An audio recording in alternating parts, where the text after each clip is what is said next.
The year is 1966. Mumbai, the city of dreams, is dreaming. By day, the city is bustling. Jazz notes floated out of smoky clubs, radios played hits at sidewalk barbershops, and the textile mills spun endlessly. But by night, Mumbai's heartbeat changed. Families in the northern suburbs whispered warnings. Doors were bolted earlier than usual, and some streets grew eerily silent. Because someone was hunting. Quietly, brutally. The victims seemed random at first, but the killings didn't stop. Each body told the same story. Skull smashed, no witness, no weapons, no trace. On the sidelines, a young and enigmatic police detective had just taken over the city's crime branch. And what he stepped into was not just a murder investigation, it was a descent into a mind unlike any the force had dealt with before. A mind that believed it was acting on divine command. This is not just a story of murder. It's a story of paranoia, delusion, and the thin line between madness and evil. This is the story of Raman Raghav.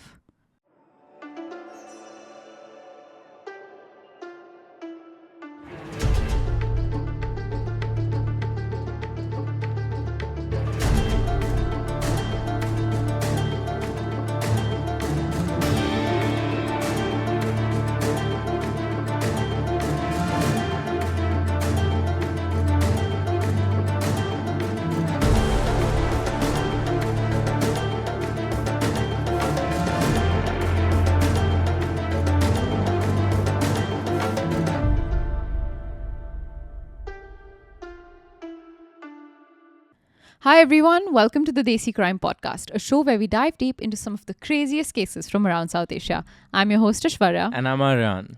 And the case that I have for you today is of one of India's most prolific and terrifying serial killers. You said he came hunting. Mm-hmm. You know who'll come hunting for you if you don't hit the subscribe button? Me. Because we're approaching 200k subscribers and we need more of you to hit that button. This is not even a sponsorship. We're on our knees begging, okay? Not literally, but don't make me beg anymore because you know what I can do. But anyway, another case that I only know. Terrifying was there like case. an Anurag Kashyap film on this There case? was. I don't know if it's an Anurag Kashyap film, There is but some film there is on a this, famous yeah. film on it. And yet again, I know nothing You know about nothing it. about so it. let's dive right into it. All right. In Mumbai in 1966, there was no storm, no siren, no warning. It started like a whisper. A body here, a headline there. A slum dweller found dead along the dusty lanes of Vikhroli. Blood pooled beneath the back of his head. His face frozen in the moment of sleep that would become permanent. He had been killed with a single blow. Something heavy, something blunt, something meant to end life without struggle. Then another. This one, a woman. Same setting, alone, sleeping outside in the humid Mumbai night. Same wound, blunt force trauma to the head, her face unrecognizable. Same silence, no witness, no weapon, no screams. And then another and another. It didn't matter if the victim was male or female, young or old, they were all poor. All sleeping rough, outside railway lines, by sewage drains, on the footpaths between shanties where city lights flickered but never reached. Some were covered with threadbare cotton sheets, others lay in the open, their limbs arranged like question marks, asking what had hit them. There was never an answer. By the time the police began to connect the dots, it was already too late. 19 people had been attacked, 9 were dead. 10 survived, but not one of them could recall the face that did it. Most had no memory of anything at all. They went to sleep one night and woke up in a hospital bed, their skulls stitched shut. And what was perhaps most terrifying was not just the killing, but the ease of it. These murders weren't messy, they weren't angry, they were surgical. Someone had crept up on people mid-slumber and crushed their heads with practiced precision. Not a single blow wasted, not a sound heard. At first, the public didn't panic. These were the invisible citizens, squatters, labourers, beggars, victims of the city's blind eye. But then the pattern grew too large to ignore, too fast, too brutal. The attacker moved along the pipeline, a stretch that served as shelter, toilet, sleeping area, and water source for the unhoused population of Mumbai. He seemed to know exactly when people would be most vulnerable, between 2 and 4 a.m., when footpaths emptied and even the police dozed behind shutters. At least 10 such attacks were suspected in 1965, the year prior, and now by 1966, the murders began again. By the time 1966 rolled around, there were nights when corpses appeared every single day. This time too, a year later, those that survived remembered nothing. Mumbai, a city that prided itself on its rhythm, began to stall. By mid 1966, as the murders multiplied, jazz clubs began dimming their lights early, public parks emptied by sunset, local trains running north of Andheri grew eerily quiet after dark, a surreal sight in a city that never slept. A new ritual emerged, locking doors that had never been locked before, especially in the eastern suburbs where the first bodies had turned up in June. No one knew who was behind it. No one had seen him. But by July 1966, everyone in Mumbai had begun to sleep like they expected not to wake up. The crime branch was drowning in fear, in pressure, in corpses. Commissioners held closed-door meetings. Newspapers started running headlines about a pavement killer. Political whispers turned to open demands. The slum killings had to stop, and someone had to be held accountable. But the problem was, there was no clear suspect, no real witness, no motive. All the police had were the dead, and the dead weren't talking.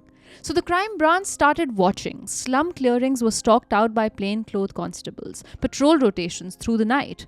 Officers made lists of vagrants, suspects recently released from jail, anyone with a record of violence. Files were opened, closed, reopened, but nothing stuck. But sometimes it doesn't take brilliance. Just boredom, luck, and an officer doing his job.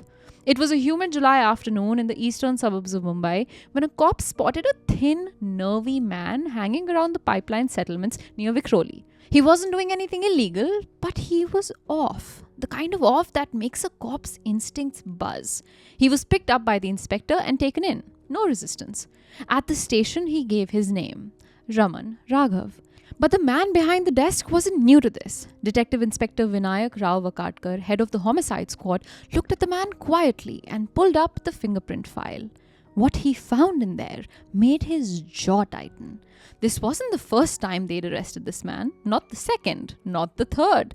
9 separate sets of fingerprints, all different names. Sindhi Dalwai, Veluswamy, Anna, Tambi, Raghav, all of them him. He didn't deny it. He didn't even blink. Yes, the man said, looking Vakadkar straight in the eyes. Those are all my names. He had been in and out of jail, petty theft, trespassing, attempted assault, but nothing that screamed serial killer. But Vakadkar wasn't new to this. He'd worked dozens of murders, and something about this man's presence unsettled him. He had no fear, no urgency. He stared straight through people. During the search of his belongings, officers discovered a pocket diary filled with erratic symbols and bizarre phrases, most of it unreadable, like the scribblings of someone in trance. But on one page, 2 words stood out. Khatam, khalas, finished, dead. The detectives wanted to press charges, but there was nothing to link Raghav directly to the murders. No eyewitnesses, no fingerprints at crime scenes, not even the murder weapon. So despite their instinct and the chilling coincidence that the killings had begun just after this man's arrival in Mumbai, the court dismissed the case for a lack of evidence. The police could only push for a legal workaround. Externment. Raghav was formally expelled from the city of Mumbai for a period of 3 years. And then, the killings stopped. For nearly 2 years, from late 1966 until the monsoon of 1968, Mumbai was still. No new bodies were found along the pipeline. No families awakened to blood in the dirt. People exhaled, quietly, cautiously, never fully trusting the peace though, because no one knew what had caused the silence, and no one realized that it was only the eye of the storm. Before he was Raman Raghav, he was Sindhi Dalwai, born in the Tirunelveli district of Tamil Nadu sometime in the early 1920s. Official records are scarce, but what we do know, we know mostly because he told us. And even that came filtered through the lens of interrogation, paranoia, and a mind teetering between memory and madness. Raman Raghav claimed he had 4 siblings, 3 sisters and a brother. He admired his brother, he despised his mother, but it was his father who he spoke of most often. Not with love, but with something darker. Reverence, allegiance. He told the psychiatrists who evaluated him later that his father had taught him 2 things, how to steal and how to kill. He had said theft was a profession, and a good one at that, one that fed him when nothing else could. His schooling was patchy. He said he had read 3 books in 2 years and never finished any formal education. By the time both his parents were dead while he was still a child, Raman was already drifting, stealing from markets, sleeping rough, learning to disappear into crowds. He hated women. That, he said, had always been true, though why, even he couldn't fully explain. He told doctors that 3 moments shaped his contempt. First, a failed marriage arrangement with his sister's daughter, a culturally sanctioned practice in parts of Tamil Nadu, ended when he went to prison for theft. While he was away, the girl became pregnant by another man and died giving birth. Second, another attempted marriage collapsed when he discovered the woman was a widow, which to him was unacceptable. Third, he claimed was a friend's wife who made advances towards him one rainy night in Mumbai, only for her to later accuse him of assault, getting him evicted. Maybe all of this is true, maybe none of it is true. But by the time Raman followed a childhood friend to Mumbai in the early 1950s in search for better work, something inside him had already calcified, an unrelenting hate for women. To him, they were all corrupt seductresses. In Mumbai, he found work at a textile mill. The friend worked nights, Raman worked days. But even in this fragile stability, the pattern began to form. He couldn't keep a job, he fought with everyone. He would snap at minor provocations and was always angry. Soon he stopped working altogether and was kicked out of the chawl by the very friend who got him there because of that incident with the wife that I mentioned. Raman now started living in random slums, moving from chawl to chawl. He stole to survive, and when he was caught, he was sent to Baikulla jail. Over the next decade, he would be in and out of custody, 9 arrests in total, all for petty crimes. But the pattern wasn't just legal, it was personal. With every arrest, he gave himself a new name, and wherever he went, he left behind stories of obsession, of violence, of people growing nervous just being near him. There's one story that sits like a warning bell for what was to come. It happened in the late 1950s or early 1960s. At a local tea stall, a tapri, Raman saw the vendor water down the milk in his chai. Furious, he followed the man home with the intent to kill him for the insult. He was caught just in time and arrested again, but this time he told the police something chilling. He hadn't just been thinking about the murder, he had planned it, mapped it out, followed the man, watched him, waited. That planning, that cold, deliberate patience would become the hallmark of every murder he committed.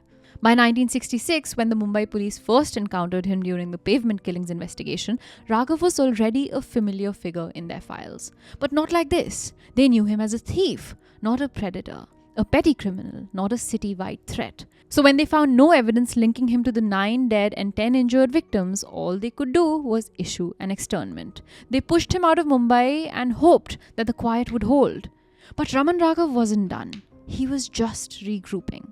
And in 1968, 2 years after the externment, he came back.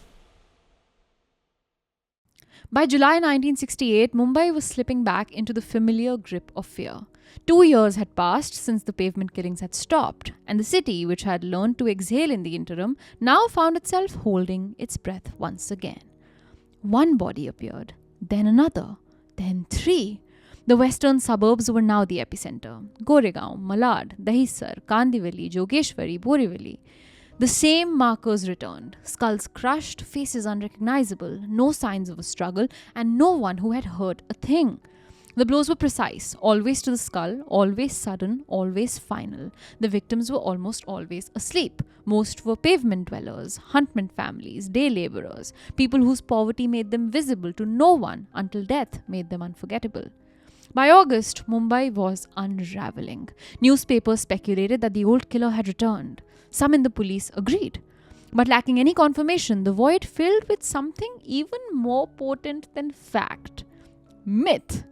Witnesses began claiming they saw a man dressed like a sadhu near the murder sites, complete with a long beard and robes. Another person said they had seen a dog slink out of a hut just before bodies were found inside. The stories spread. The murderer wasn't a man, he was a shapeshifter, a sadhu by day, a beast by night, an owl who flew through the night sky, a dog who vanished into the gutters. There were reports of mobs attacking sadhus in the streets. Others fled the city in droves. Mumbai, a city built on rhythm and noise, was drowning in silence and suspicion. Inside the police force, frustration boiled. Officers were asked to infiltrate busties and set up informants, but there were no funds to pay them. Constables, underpaid and overworked, began spending from their own pockets. Their days blurred into nights. Leads were dry. Morale even worse. Then, a new hand took over. Ramakant Kulkarni, the newly appointed chief of the crime branch, was unlike the men before him. He was young, analytical, and didn't believe in chasing shadows. He believed in patterns. Within days of taking charge, he reopened the old files from 1966 and began comparing maps, crime scene to crime scene, time to time, signature to signature. That's when he applied a theory most of Mumbai's police force had never even heard of: environmental criminology. More specifically, the geometry of crime, a belief that killers operate in spatially consistent zones. They kill within areas familiar to them, but not too close to home. Using this approach, Kulkarni ordered his officers to mark every known murder site on a large wall-sized city map. Red dots spread like an infection across the western suburbs. It was clear the killer wasn't wandering, he was working his way through a path, a predator moving with purpose. Then came the second breakthrough. Forensics teams matched fingerprints found near two recent murder sites to someone already in their database: Sindhi Dalwai, also known as Raman Raghav. His prints were on file from his past arrests for theft, and more importantly, from his brief detention in 1966 when he was investigated but released. Kulkarni now had a name, a pattern, and a theory. He just needed eyes. And so he launched a 2,000 officer manhunt. Officers were sent to patrol the jungle and the forgotten corners of Are Colony, Goregaon, and the pipeline belts. The killer, it was theorized, had learned from the last wave of police tactics, so this time he wasn't hiding in slums. He had gone into the jungles near Jogeshwari, living off stolen food, hiding his loot in bushes, cooking on makeshift stoves. He was no longer just a killer, he was a ghost. The surveillance grid tightened. And then, on a grey monsoon morning in early September 1968, the break finally came.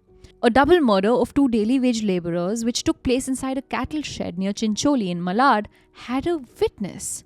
Their bodies were found as expected: skulls destroyed, faces pulped beyond recognition, blood soaked into the straw-covered floor. But this time, someone saw. A 13-year-old boy happened to witness the killer fleeing the scene. He didn't know his name, but he remembered one thing. The man was clutching something under his armpit and was seen wading through a filthy nala, a drain, as he escaped into the distance. It was a glimpse, but it was enough. And one of the crime branch's 2,000 officers had managed to find this boy. While one officer stumbled upon this 13-year-old witness, a different officer in his search efforts met a woman named Manjula Bai Dalvi from the Poisar village. She was fetching water from a well when she crossed paths with a man she recognized. He had lived in her locality once, known to some as Anna. He always kept to himself and never said much. That morning, after a long gap, she saw him again. This time, heading towards the Mochi Chawl, wearing khaki shorts, a blue shirt, brown canvas shoes, and carrying an umbrella. When plainclothes officers approached her later with a photograph of the same man, she didn't hesitate. She said, "I just saw this man." And everything in the investigation turned on its head. When the officers brought the testimony of these two witnesses together and traced the route of movement from the crime scene the boy was near to the location where Manjula Bai saw Raman, it aligned almost perfectly. The police were now sure they had their man. It was just a matter of finding him. It was early September 1968, just after dawn, and Sub-Inspector Alex Fialo stood waiting for his bus at a stop near Dongri, the same way he had on 100 mornings in the past. The sky was the dull grey of Mumbai's monsoon season. The roads shimmered with last night's rain. Fialo, uniform pressed, shoes dusted, was headed to his post, unaware that the face he was about to see would change the course of a major investigation. He saw him before he even realized it, a man walking briskly in his direction, dressed in khaki shorts, a long blue shirt, and brown canvas shoes, holding an umbrella that was visibly wet even though the streets around them were dry. Fialo's eyes narrowed. He knew that face, not from the patrol beat, not from casual memory, but from obsession.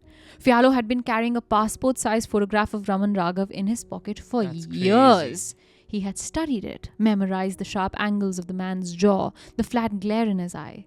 He didn't just recognize the man, he knew it was him.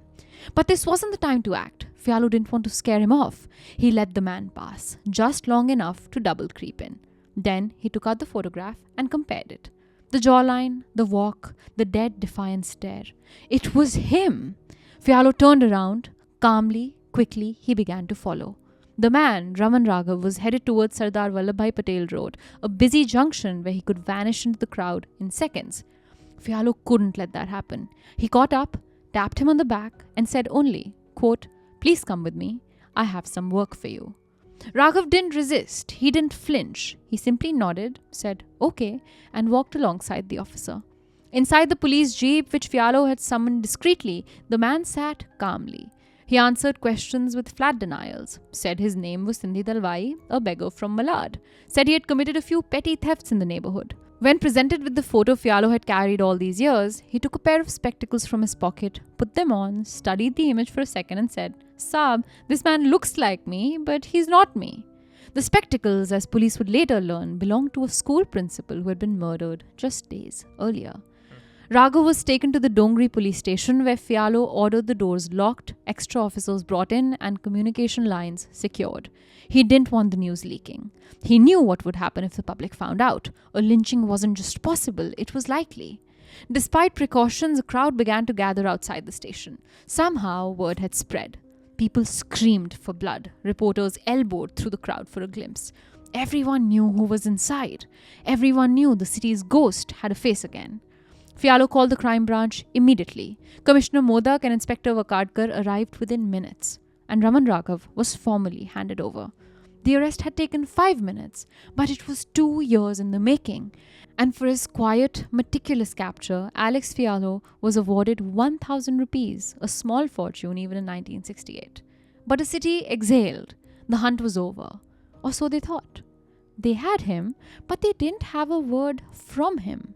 For 2 full days after his arrest in September of 1968, Raman Raghav said nothing. And by nothing, I mean not a word. Not a denial, not a plea, not even a lie. He sat in silence at the crime branch office, his face impassive, his eyes unreadable. The officers interrogating him, some of Mumbai's best, tried everything. Threats, pressure, hours of questioning. Nothing worked. He simply stared. Even fireworks, the code police use for physical intimidation, failed. They brought in veteran interrogators. They changed shifts. They tried psychological tactics, but nothing moved him. Until someone exhausted and exasperated asked him one simple question. What do you want? Raman paused. A flicker of something. Memory, amusement, hunger passed through his face. Then he smiled and said one word. Murgi, or chicken. There was a silence in the room.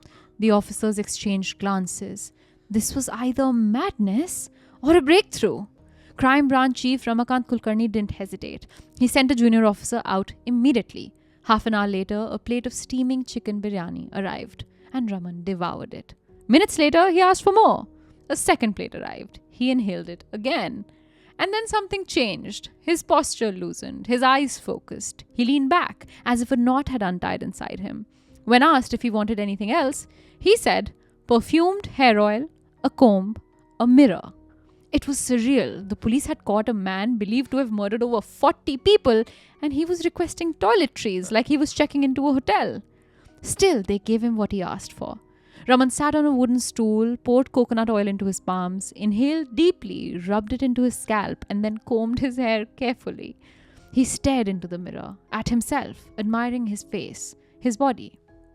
He was calm, composed, almost joyful. But before confessing, he had one final request. A prostitute.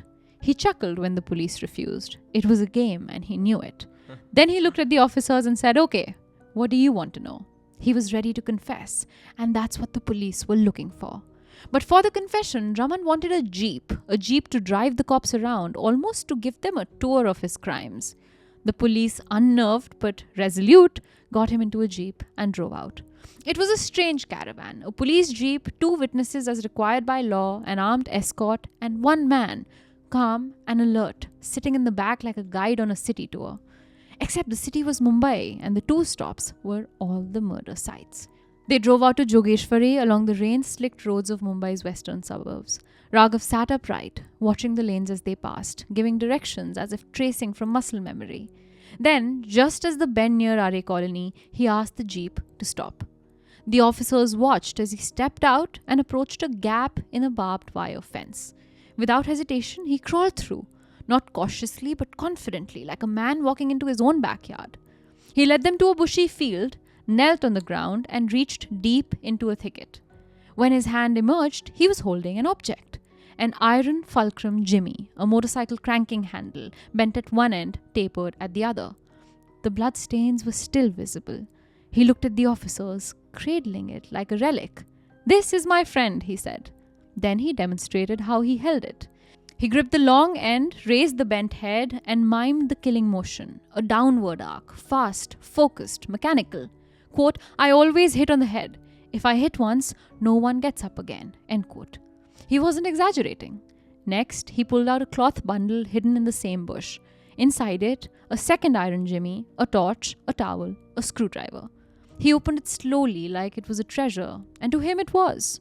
These were the instruments of his mission, his own version of divine work. The officers stood stunned, not just at what he showed them, but at how eager he was to show it. There was no shame, no resistance. If anything, there was pride. Like he was finally being recognized for something he believed the world had ignored. Back in the jeep, Raghav began to speak. He gave details, names, places, sequences, and he remembered it all. Not in scattered fragments, but in total clarity. This was no broken man with guilt. This was a man finally free to tell his story, one murder at a time. Raman Raghav killed with purpose, but not motive. He didn't kill for money, he didn't kill for revenge. He killed because, as he told police later, it was what he believed he was meant to do. And what he described wasn't a spree, it was a practice. He killed often, he killed cleanly, and he remembered every detail. One of the first murders he described took place on a human night in Malad, in a sparse row of huts where construction workers often slept on charpais outside. He found an old man sleeping alone, wearing a skull cap with a torch, an umbrella, and a bag of peanuts by his side. Raman crept up quietly. One blow, skull shattered, blood spilled into the dust. He looted what was nearby, the man's jabba, a wristwatch, a 100-rupee note, 16 10-rupee notes, and some coins. Enough, he thought, to live off for a few weeks. But when the money ran out, he hunted again. Another night, another charpai, this time Hanuman Nagar in Kandivali. A man sleeping inside a hut, the door locked from inside, and Raghav didn't flinch. He took his akhada, the name he gave his weapon, and dug under the door until he could crawl in. By the time the man stirred, it was already too late. His skull was turned to pulp. This time Raghav took everything: a wristwatch, 5 1-rupee notes, a box of books, a tin of dalda oil, flour from the kitchen, even the stove. He stole not just valuables, but the very means to life: food, heat, and light. In one case, he even ate the victim's leftover dinner, rice and curry, with buttermilk to wash it down. He wasn't rushed, he was comfortable. Then came Rawalpada. Lakshman Jetha and Devram, 2 daily wage workers who took turns keeping night watch. One night, Devram fell asleep. Raghav struck 5 times. Then he sat down on the same charpai and ate their food before moving on. He struck again minutes later, this time a woman named Shantabai, sleeping beside her 2 infants. He hit her 3 times, hard enough to kill instantly. Then he lifted the blanket she was using, saw that she was naked, and raped her corpse. Afterwards, he told the police, he noticed she was lactating, so he drank her milk. Oh my. I know, this detail to me, like I don't even know how I feel about it.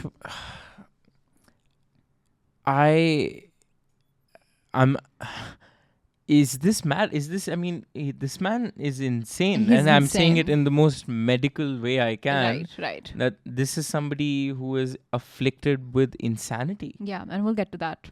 What the psychologists and psychiatrists had to say. So He's batshit crazy.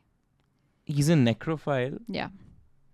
He's a murderer, lactating rapist. Mother's milk. Yeah.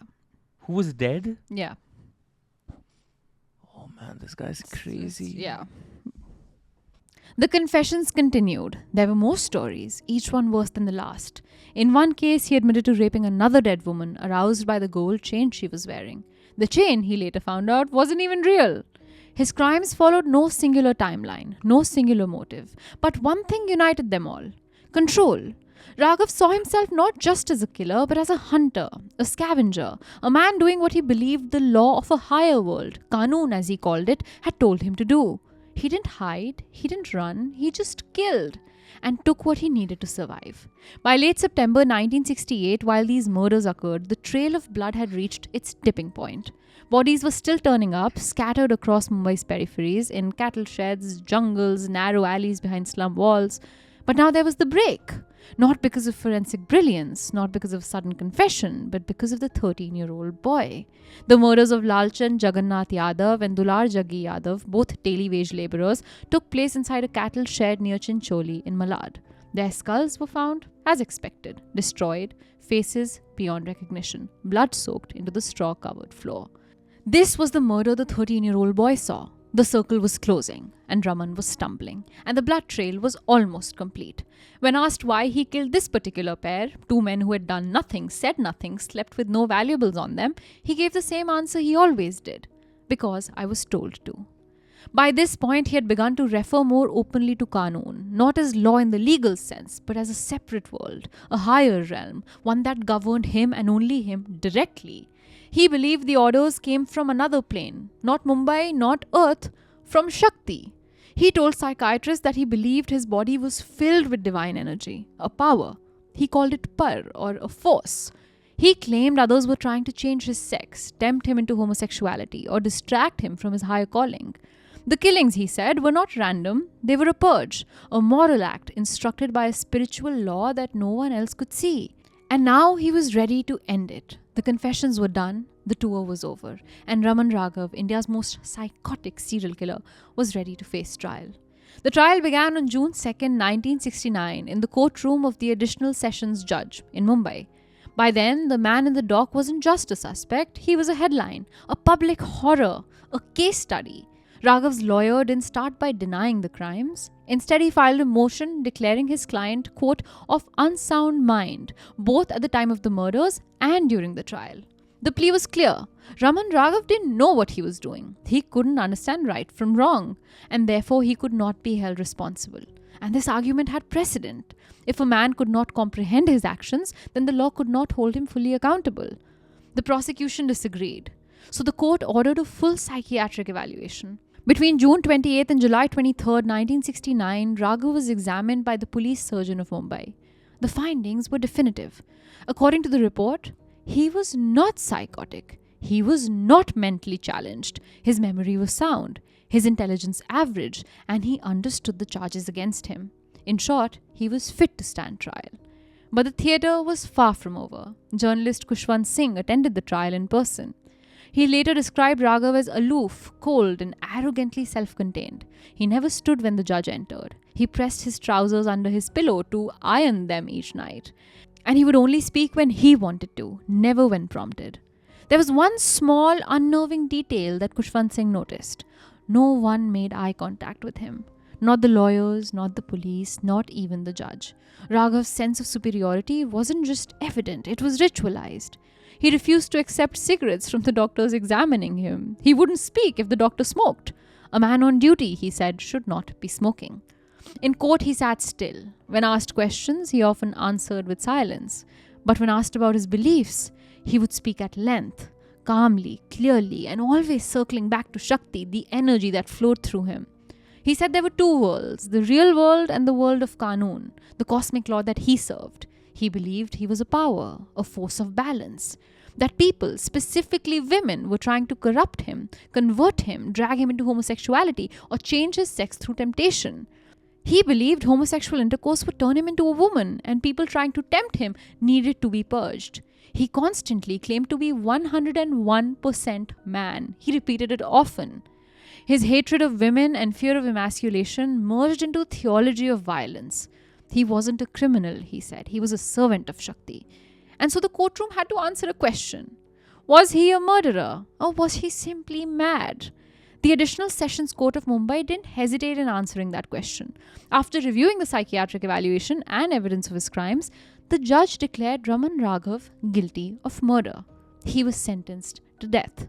There were no dramatics, no outbursts. Raghav didn't appeal. But the story wasn't over. Because under Indian law, every death sentence must be reviewed by a higher court. And so the case reached the Mumbai High Court, not just for legal scrutiny, but for the same question again. Was Raman Raghav mad? And if so, was he still mad now?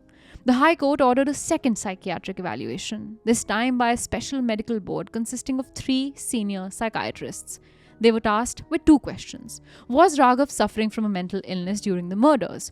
And was he capable of defending himself in court?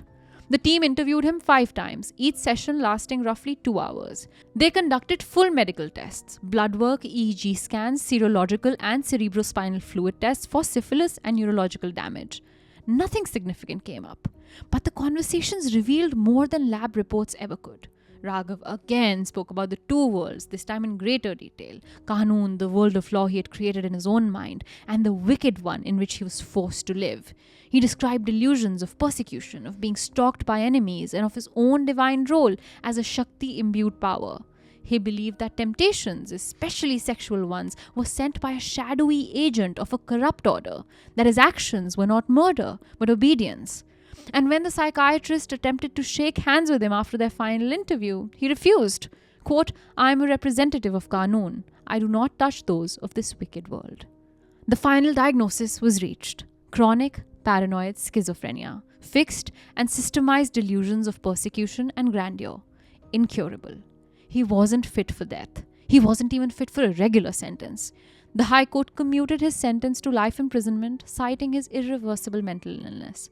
The judgment urged Indian courts to take mental health seriously, to recognize that crimes like Raghav's could not be addressed through punishment alone, but through understanding the pathology that allowed them to exist. Raman Raghav was sent to Yerwada Central Jail in Pune and later treated at the Central Institute of Mental Health and Research.